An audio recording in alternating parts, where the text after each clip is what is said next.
Voilà les amis, une petite vidéo d'explication complémentaire concernant ma dernière vidéo sur les révisions et mon point de vue sur ce qu'étaient des bonnes révisions. J'ai expliqué qu'il fallait commencer les révisions d'un nouveau chapitre le premier jour du premier cours du nouveau chapitre. Et en fait, ce que je voulais dire, c'est pas qu'il fallait d'entrée de jeu, commencer à faire des annales sur le nouveau chapitre, évidemment. Parce que si tu essaies de faire ça, tu vas être dans une grosse incompréhension, voire des difficultés, et puis tu vas te dégoûter du truc. En gros, j'avais pris l'exemple de la thermodynamique en physique-chimie terminale. Si tu commences la thermodynamique aujourd'hui et que tu essayes de faire des exobilans de thermodynamique aujourd'hui, il est possible que ça te décourage et que tu te dises mais merde, je comprends rien, qu'est-ce que c'est que cette histoire. Donc bref, c'est pas ça que je voulais dire. En fait, les révisions au fur et à mesure, ça veut dire quoi? Ça veut dire qu'aujourd'hui tu fais ton premier cours de thermo. Je prends l'exemple de la thermo, ça peut être n'importe quel chapitre. Tu fais ton premier cours, qu'est-ce qu'il faut que tu fasses avant le deuxième cours? Il faut que tu revoies le premier cours. Voilà, c'est ça en fait, en gros. Parce que lors du deuxième cours, il va se passer quoi? Eh bien, tu vas parler des choses que tu as vues lors du premier cours. Eh oui, c'est logique, puisque les éléments du deuxième cours, ça va nécessairement être la suite des éléments du premier cours. Donc si tu n'as pas révisé le premier cours, forcément, au moment du deuxième cours, tes points d'interrogation, tes difficultés, elles vont s'accumuler. Et si tu t'amuses à faire ça tout au long du chapitre, il se passe quoi? Il se passe qu'à la fin du chapitre, tu as un tas monstrueux de points d'interrogation.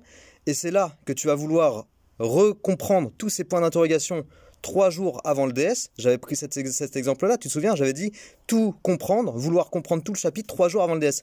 Mais c'est juste impossible, parce qu'il y a trop de points d'interrogation accumulés et tu n'as pas le temps de comprendre les points d'interrogation, de comprendre les concepts du cours, de comprendre les exercices d'entraînement, de comprendre les exobilans. C'est juste impossible. Donc, pour résumer la méthode, tu fais le premier cours d'un nouveau chapitre, jour 1. Jour 2, tu fais le deuxième cours du chapitre et ça va s'appuyer sur le premier cours. Donc, qu'est-ce qu'il faut que tu fasses entre le cours 1 et le cours 2? Eh bien, il faut que tu revoies, donc réviser, revoir. Il faut que tu revoies les choses du premier cours, tu vois. Et au fur et à mesure, tu avances comme ça. Donc, entre le premier cours et le deuxième cours, tu as revu les choses du premier cours. Entre le deuxième cours et le troisième cours sur le chapitre, tu as revu les choses du deuxième cours, donc tu as revu les choses aussi du premier cours. Entre le troisième et le quatrième, tu as revu les choses du troisième, donc du deuxième, donc du premier, etc. Il va se passer quoi? Tu as vu, c'est comme un peu une suite numérique, hein. Il va se passer quoi entre le premier cours et le dernier cours avant le contrôle? Il va se passer qu'au fur et à mesure, tu auras révisé petit à petit entre les cours. Et donc, 3 jours avant le contrôle, ça sera une véritable révision globale que tu vas faire. Parce que ce sera effectivement une façon de revoir ce que tu as déjà vu au fur et à mesure de la progression dans le chapitre. Est-ce que c'est plus clair? C'est peut-être pas toujours clair ce que je dis, hein, parce que tu as vu, je te fais des petites vidéos comme ça un peu sur le pouce, comme on dit, et forcément j'ai plein d'idées qui me passent par la tête, j'ai plein de choses, je me dis ah ça il faut que je dise, il faut que je dise. Et du coup des fois je me mélange moi-même les pinceaux. Et puis je prépare pas mes vidéos, donc tu vois, je te livre ce qui me passe vraiment par la tête, là, comme ça, ce qui vient, je te le donne tout de suite. Donc du coup, j'espère que j'étais assez clair sur ce complément d'infos. Donc deuxième petite vidéo sur la série Comment réussir, toujours concernant les révisions. Et donc je te dis, les révisions, faut qu'elles se fassent au fur et à mesure de ton avancement dans le chapitre donné.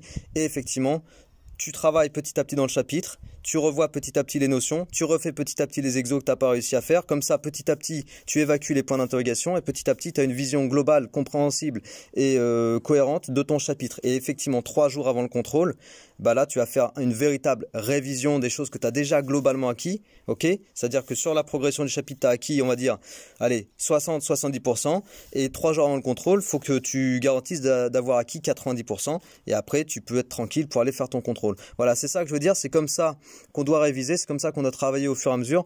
Effectivement, ça nécessite de l'organisation, de l'anticipation et de la gestion de planning. Mais ça, c'est autre chose. Je vais t'en parler dans une autre vidéo parce que voilà, la vidéo de tout de suite, c'est juste sur les révisions. Organisation, anticipation, gestion de planning, ça, c'est autre chose, les amis.